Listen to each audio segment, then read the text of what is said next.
Shalom, friends! Not sure if I saw anyone else do this yet, but since we're in open beta, and I'm assuming we have an influx of newer players, figured I'd do it myself. Welcome to the Behemoth Analysis, a series where we'll be looking at all the things you need to know to beat the shit out of certain behemoths. For the first episode of this, we'll be looking at the poster child of Dauntless and all of its behemoths, the Shrike. Given that it's an early game behemoth, there's no doubt that some of the newer players will be running into this pretty soon, so let's take a look at what you need to know. First of all, you need to know when to initiate and what's going to come up. I think this is an excellent behemoth to explain the core mechanics of Dauntless and most monster hunting games in general. To start with, you're going to want to understand the fundamentals of the animations behind this behemoth and what they mean. Certain animations will signify the incoming attack. For example, right here, this sudden second roar pretty much means one thing. This dickhead's going to charge forward. Watching for certain animation traits to dictate the incoming move is a basic to this game.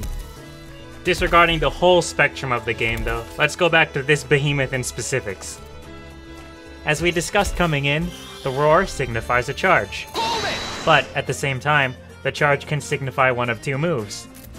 An incoming leap to hit you with its claws, or a projectile-based Aether Blast to hit you from a distance. Another ranged move this behemoth can throw out is a tornado. Keep your eyes peeled for a slight lurch forward to signify the incoming wind. Following the distance the behemoth makes with the wind, there's a chance it will leap forward again.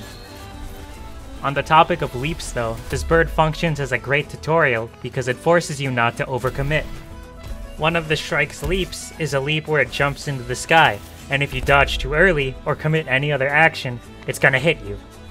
You can identify when this move is coming because the behemoth will lurch backwards and suck in gusts of air. As long as you respect the timing of the move and manage your distance, you should be able to come back in and hit the behemoth anyway. Just be careful on your re-entry though, because there is a chance that you'll get the most humiliating hit in the face ever, because this bird will just straight up backhand you. Another move to watch for, that's actually really easy to exploit, is when the Shrike just starts kinda slapping around.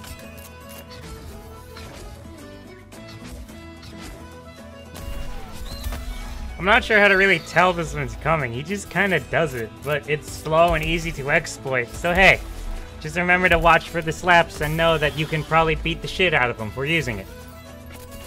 Keep in mind, he has a variant version of it, but it's just he swings twice instead of 4 times, so you can still punish him for using it.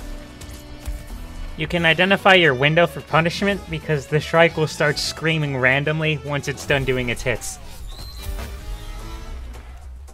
Here's another example, but the scream isn't interrupted. Another move this bird employs is some sort of quick escape.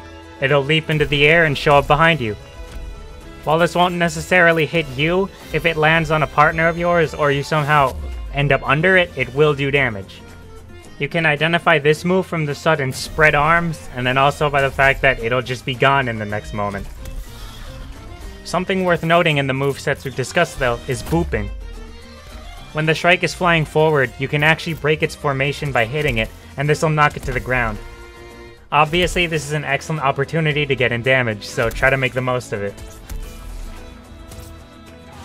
Once you find yourself getting far enough into the hunt and you're properly punishing the behemoth, it'll enter a state where it's pretty much just tired of your shit.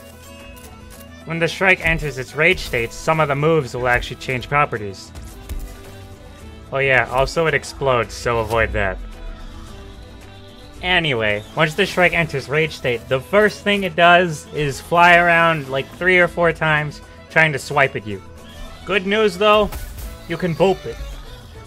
And just like with every other boop, now you can hurt it too.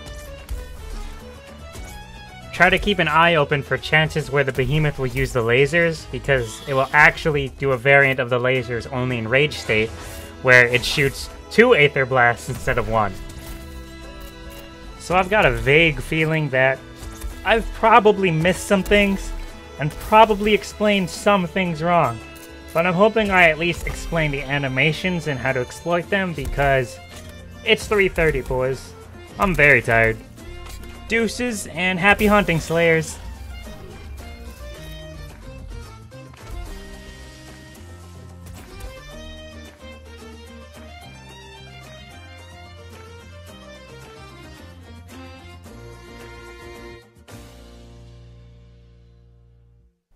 It's me, Generic Outro McGee.